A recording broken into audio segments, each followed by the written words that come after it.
does anybody want to kick off? Who has a question? Okay, we'll take this question over here first. Please raise your hands if you have other questions. We'll take a couple more. Hi, this is probably a question for Paul. I think from tonight we've ascertained that the liaising with local governments is very important to disseminate information and help to local communities. Just out of curiosity, you explained that in Bangladesh there were conflicting, how can I say, conflicts of interest in order to manage, floods and what the best way forward was. And yet, in the Mekong, they've managed to come to an agreement. Do you know what the reasons were? Why is it that in the Mekong they managed to find a common way forward? And what was the problem in Bangladesh? Because I'm guessing that these sorts of scenarios will occur in the other countries. Sorry. Thank you. No, that's fine. Thank you. We'll hold that one. And I think this gentleman here in the grey shirt had a question too. My question directed to Mona, and probably Paul can contribute if it's necessary. I think both of you have got extensive experience in disaster management issues. From today's discussion, what I found, I don't know, it could be that your focus was different, but rather equity or nature of state and local community itself. Because if you look at disaster management policies or programs, even the cyclone shelter which Paul mentioned, the concentration of cyclone shelter was built because of the political resources were directed to the influential political party's leadership. At the same time, when the disaster management programs were implemented in rural areas or the coastal belt, the local social economic context allowed those who have got access to the connections to be better off or to get better support rather than who are mostly needy. So when you say community, and community is not a unity, it has a very political nature within itself. So how are you going to address this from risk reduction? Okay, so I will try to paraphrase that to make sure we're clear. This is putting a challenge for me here, and that is, I think, the political nature of response and how that affects disaster risk reduction, especially at community level. Is that fair? Thank you. Do we have one more question? Yes, at the front here. Kodima. I guess that's for you both. I'm really sorry. The Mekong Delta was a really nice example of something that's been successful. Do you have any other case studies that you think you could mention or you could suggest, I guess? Thank you. That's very helpful. Okay, so perhaps I'll turn to Paul first to take that first question. Good luck with that one. I don't have any answer to that, official answer, but I would suggest that the governments in those countries, particularly in the Mekong Delta, and the general development in those countries is more advanced than Bangladesh. No disrespect. And also, if you think of Vietnam, okay, a very centrally controlled country, so communist, whereas if you would look at Bangladesh, very dysfunctional. Okay, the military has a very strong role in Thailand, although it's not so much a partner or not so much Mekong area. The politics, and this comes on to the second question, politics does have a big influence, okay? I'm a civil engineer, 10% of the projects is design, 90% is all the other things, okay? The architect will have a strong view there. So we have to recognise, the people that are involved. We think communities are homogeneous. They're not. We think that politicians are always for their people. They can be, but to the detriment of other people. Okay. People in charge of organisations have their areas of control. They want to keep those. They don't want to hand them over, etc., etc. So this is, and we see this in this country at the moment. Politics is a disaster in many ways. So we have to accept that and try to work within it. One of the biggest challenges is that everyone wants everything delivered very quickly. But if we'd had more chance to sit down with those various stakeholders in those towns and build understanding and consensus, we might have had some success. But we initiated this discussions and then we had to close up because we were through that design phase and coming to implementation. And then the pressure is for implementation rather than dealing with the soft stuff that is critical but doesn't actually use up much money. Thanks, Paul. I think that's a really good point to turn to your answer, Romana, perhaps on that second question about the political nature of response, preparedness. Oh, I think it came in. Yes, can you hear me? I forgot. Maybe I answer your question, that the question about communities, they have influence, so that is it.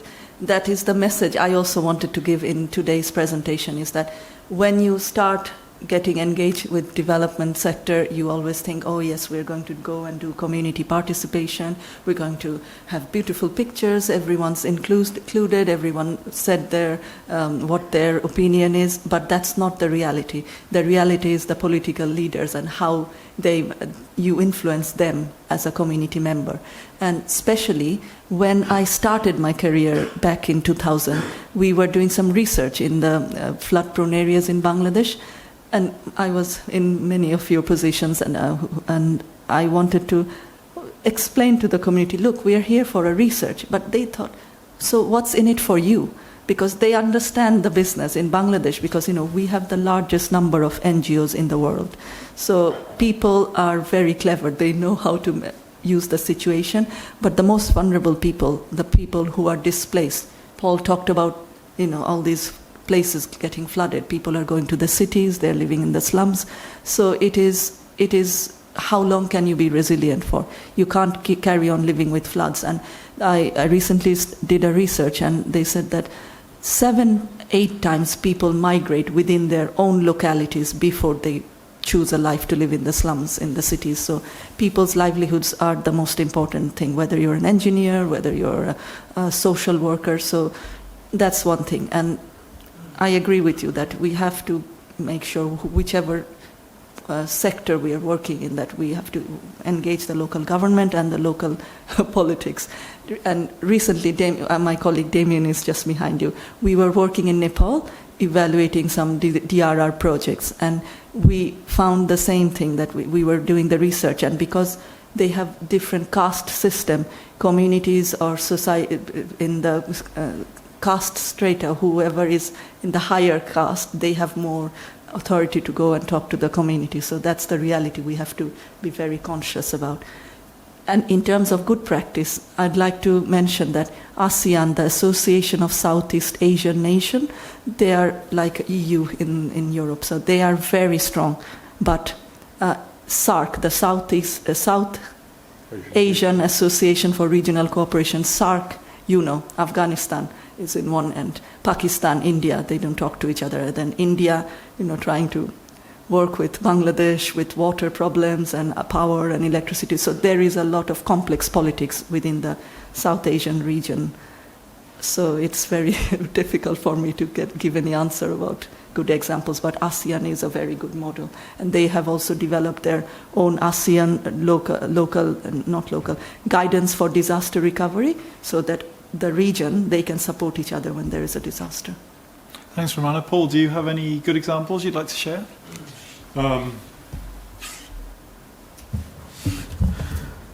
Good examples of what? I think good examples of disaster risk reduction. I'll check with our colleague at the front here. That's a very big question. Yes, there are good examples. I can't pull any off my head because I'm, thinking particularly about,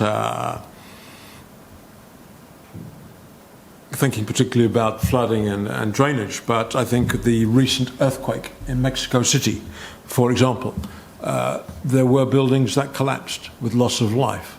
But considering the nature of the earthquake, the number of buildings that did not collapse, so that would be down to building codes, that would be down to governance, so ensuring that when buildings go up, the local government is going there and checking that it meets the required standards, etc. Okay. Severe events in the Caribbean, no doubt, but if the hurricanes had been, there's a point at which it becomes uneconomic to build in resilience, so you have to make that compromise, but you need to have backup for that. So the large number of cyclone shelters that have been built in Bangladesh have had a significant impact in avoiding loss of life. So there are elements there. I would say the projects that I've been working on in Zimbabwe for training, they're good, but they are just working with local governments. They're not involving a multitude of agencies and so on. So if you can keep within a particular group or particular sector, then your chances are good. Thank you. I think in Latin America there's a lot of very good examples because of the nature of living with earthquakes for so long, particularly around earthquakes. I think the ironic tragedy in Mexico was that there was a test taking place, as there are regular tests taking place all the time, because obviously that's a way to ensure people are prepared. And a lot of people thought that when the alarms went off, it was part of the test. And as we've all done, I'm sure every single one of us in a fire alarm test has sat there thinking, oh, it's just a test, which is a horrible thought when it really wasn't. Are there any more questions? Okay, 3. Wow, rapid. Okay, so I'm going to go with this very straight arm at the back, and then the gentleman there with 2 fingers in the air, peace and love, and over here on the left by the pillar. Hi, my question is to both of you because I also come from a civil engineering background. The thing is, I want to know if traditional knowledge of building materials and construction practices helps in building back better. And are there any examples that they've been used in these contexts? Because from what I see and what I hear in most of the cases, it's the monoculturized thing of building the same way in a similar kind of situation. Thanks very much. Great question. I think at the back there. Yeah, hi. My question was about urban planning, because we've talked about both rural and urban emergencies, and particularly with flooding. I mean, a lot of urban flooding happens on areas that used to be rural, they've just been developed in such a way. And the question is really, given that the world's population in urban areas is going to grow, I think 9 billion in 15 years or so on, how can we plan really long term? So I work for Oxfam and raise money for humanitarian emergencies and floods, and find it harder to raise money for projects which are DRR in nature, despite the fact that they're so much more useful than just throwing money at a simple flood. So the question is really looking really far ahead. How can the private sector engage with governments in effectively a more top-down kind of response, as opposed to perhaps the community that we're hearing, because all of this big stuff takes investment and it doesn't seem to be there. So that was a long question. That's okay, thank you. And with Excel Catlin, we have an organisation that works exactly on that. So some of you might want to catch Suzanne afterwards and ask her that question as well, unless I can get her to come up and join the panel. And we have one more by the column here. I can't guarantee the coherence of this question because I'm very jet lagged, but I think this is for Romana.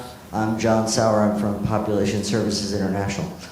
Actually, piggybacking a little bit on that last question around the private sector, I have a lot of questions around the private sector, around market system development. And I'm just wondering, are we sort of missing an opportunity? I mean, I'm also not in the disaster risk reduction space, but are we missing an opportunity? I mean, we heard from our colleague, you brought up Excel, Caitlin, and I think you mentioned that they're working on corporate social responsibility, but I'm wondering, are we doing enough on the shared value piece of that? If people understand that lingo, I don't know if they do or not. And just also, can we look at, I mean, what are some examples where we're really engaging the private sector in a, you know, not in like a sort of how can we help you, you know, do what you're doing, but really in a more innovative way around the shared value piece, and like how can they be involved in crowding out the NGOs?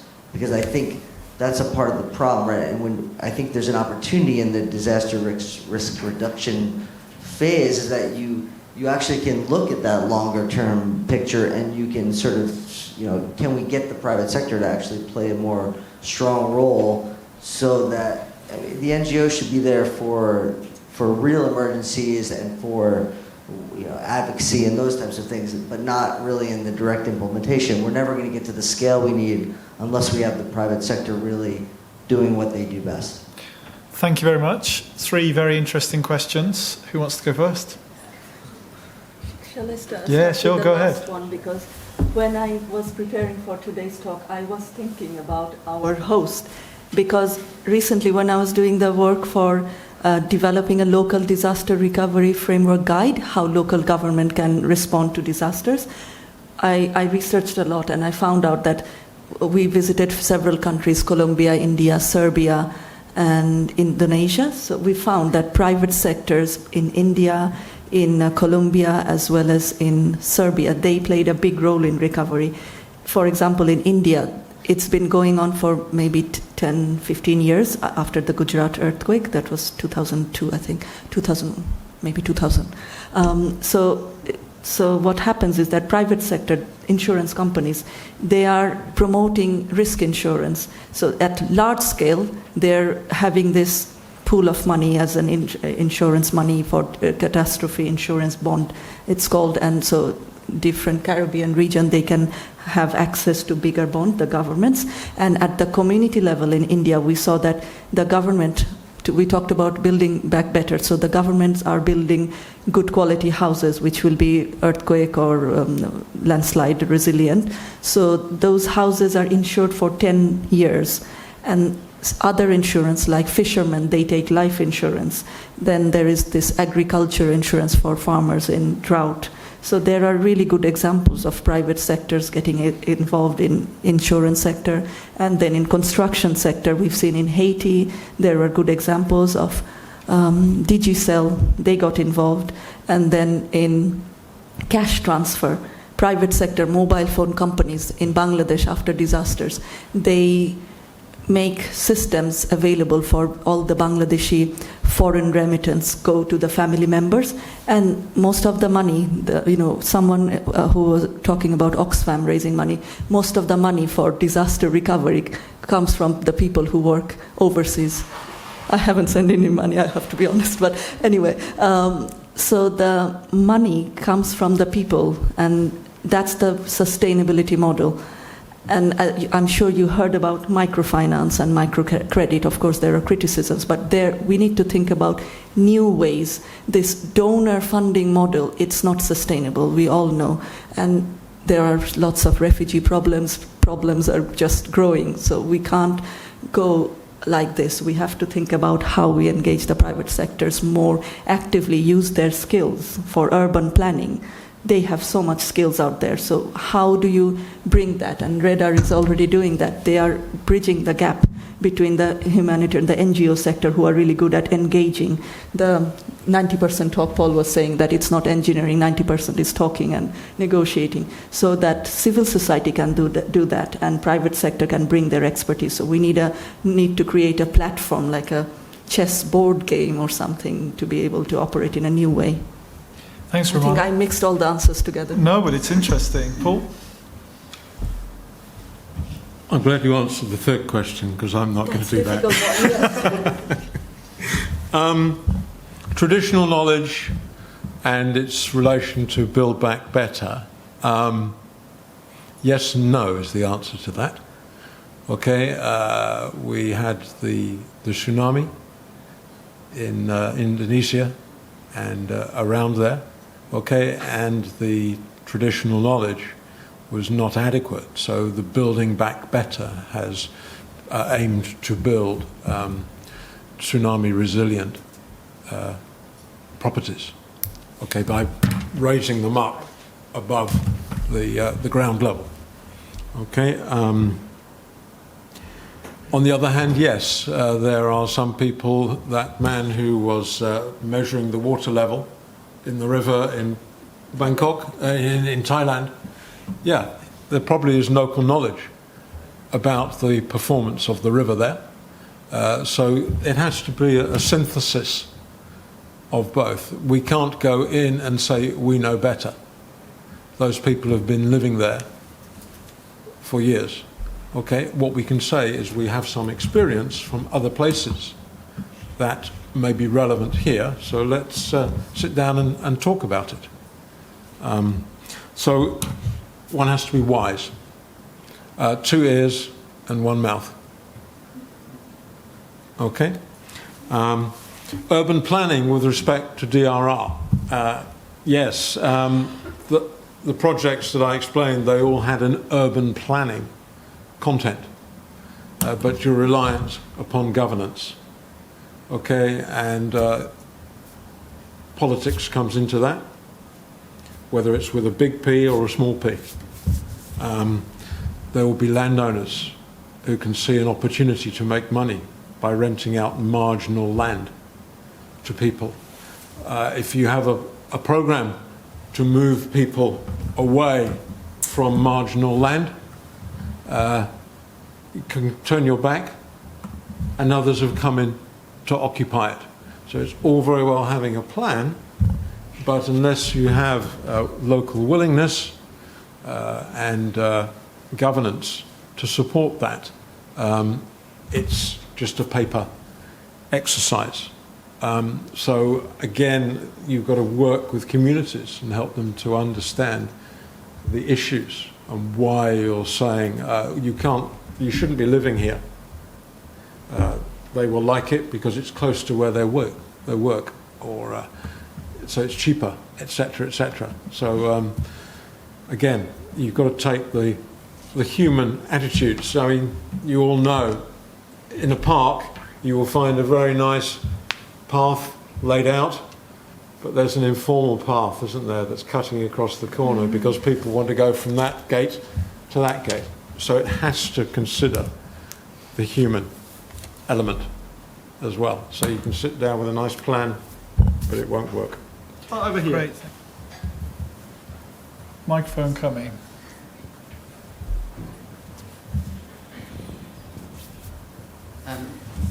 Thank you for your presentations. I wondered if you could expand, each of you, with regards to community and to national, how you ensure that refugee and communities that are either internally or displaced across borders aren't left behind, where they might, for example, lack the advantage of having knowledge of how to respond to disasters in an area they've never lived, and from a national point of view, where they may not consider the refugees to be their problem, if you like. How do we ensure that those communities aren't left behind when they're often the most vulnerable when disasters hit?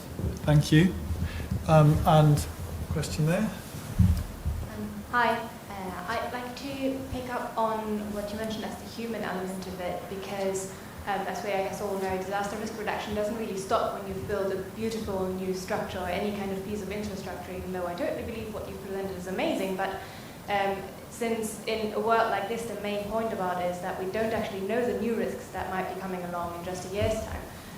I'm coming from a data and learning point of view, so I'd be really curious whether you have any thoughts to share, or maybe cases of where both at a community and at a sort of local or national government level, people have been able to sort of set up networks or tools that enable them to gather data and continuously learn from them and sort of improve on their own.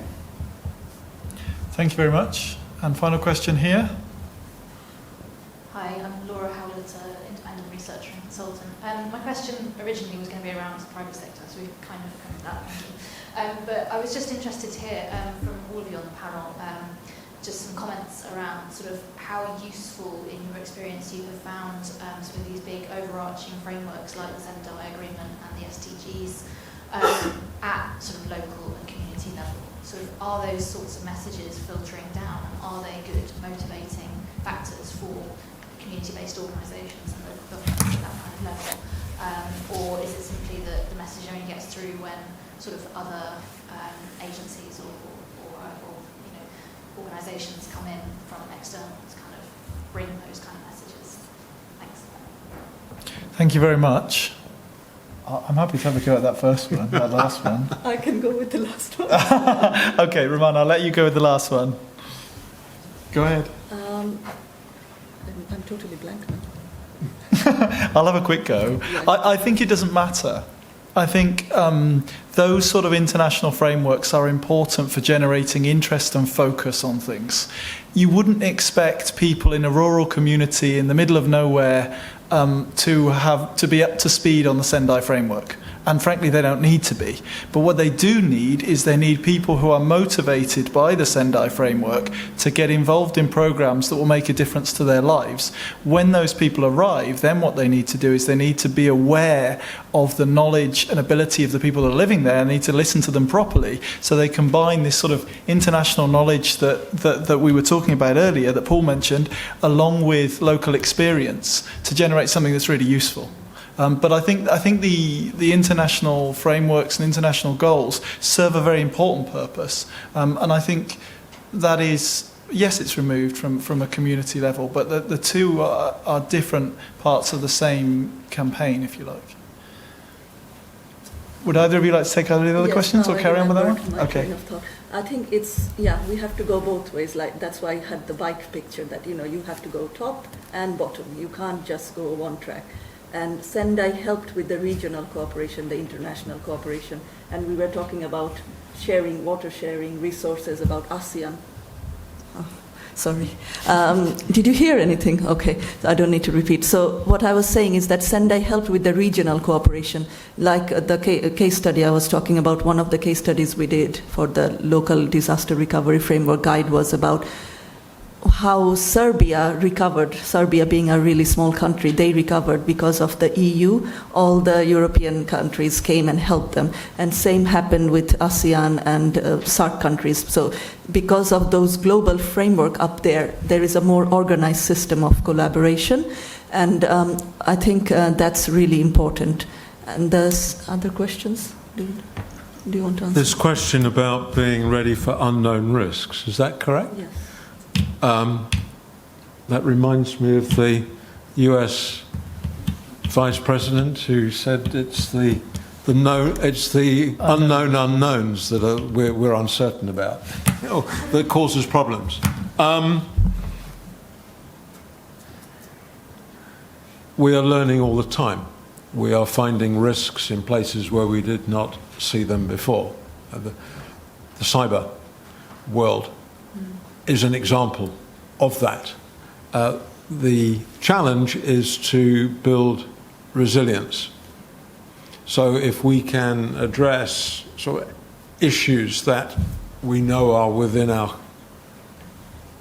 capacity to reduce, to mitigate, then we will help those communities to be more resilient to the things that we haven't foreseen yet. So I think that this is the idea of development. Okay, we can think of our own situations. Okay, when you're very small, falling over and hurting yourself is a big issue. Okay, you've now grown up, you fall over. In most cases, it's not too much of an issue. So you've learned how to fall over, for example, or you've learnt to look in the pavement and see where there are no manholes in place and these sorts of things. Okay? So you're managing those risks. That allows you to attend to other risks that you didn't even think of when you were 2, 6 or 10 years old. You know, what happens when you've got a bank overdraft? These sorts of things. Okay? And that's how it is in communities all around the world.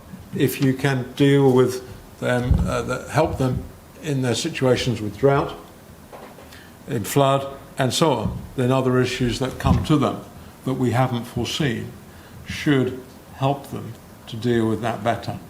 Okay, so we shouldn't, and we can't be sitting thinking about those sorts of things. Probably the risks are very small, whereas these other ones are bigger. But I think it's fair to say that the advancement in technology and the abilities that we have today, I can't see the person who asked the question, it's a bit of a shame, but in terms of data collection, in terms of mapping, in terms of use of technology, in terms of mobile networks in disasters, in terms of using drones to identify risks at distances that are safe, for example, identifying landmines, etc. There's a whole world of activity out there that, frankly, I feel a bit old when I'm thinking about, but it's creating opportunities to identify risks before they happen. So I think that is a massive area of work in the disaster risk reduction space. And I know that, linking to the earlier question, there's a lot of investment in certainly technology companies that are working on those sorts of things with governments.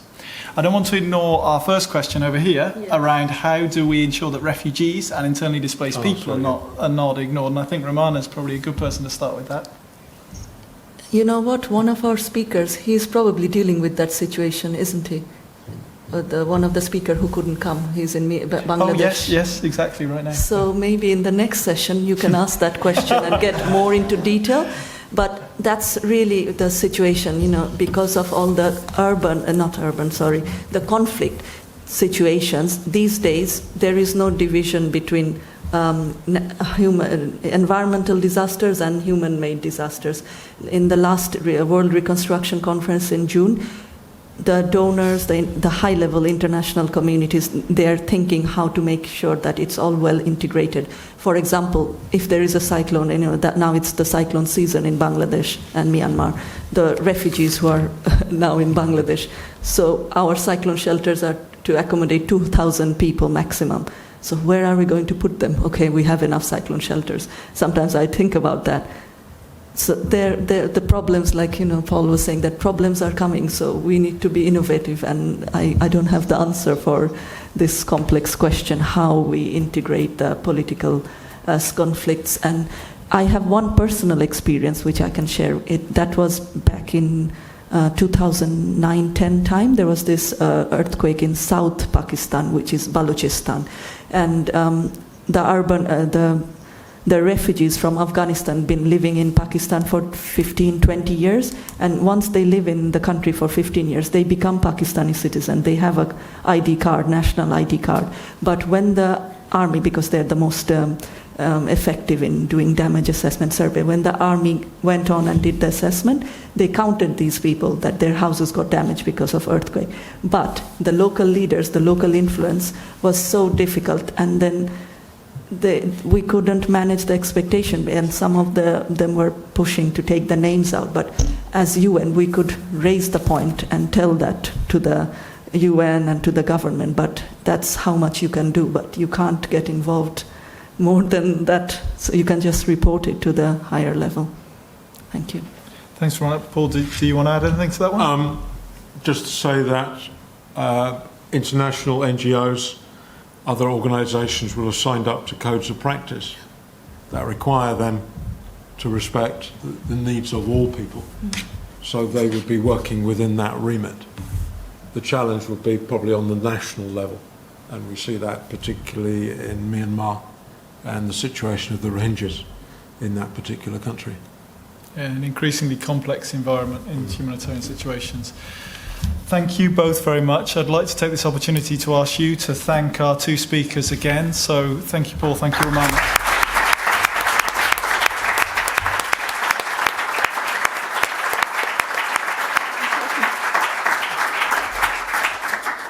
I'd like to thank XL Catlin again for hosting us this evening and for your ongoing support. And I'd also like to thank you guys. RedTalks is an organisation that predominantly works on building people's capacity, organisations and individuals, to respond to disasters. But we're also, in many different forms, quite a big community. So we've got staff, and we have members and affiliates who are going to become members at some stage. We also have a global pool of consultants that we work with in a lot of our training programs. And we have the people who participate in our events, be they training sessions, simulations, mentoring, coaching, or talks like this. And that global community is really important to us. And so if the topics that you've heard here are important to you and you'd like to share information on that, then please do, because we think that the more these conversations happen, the better place we'll be in.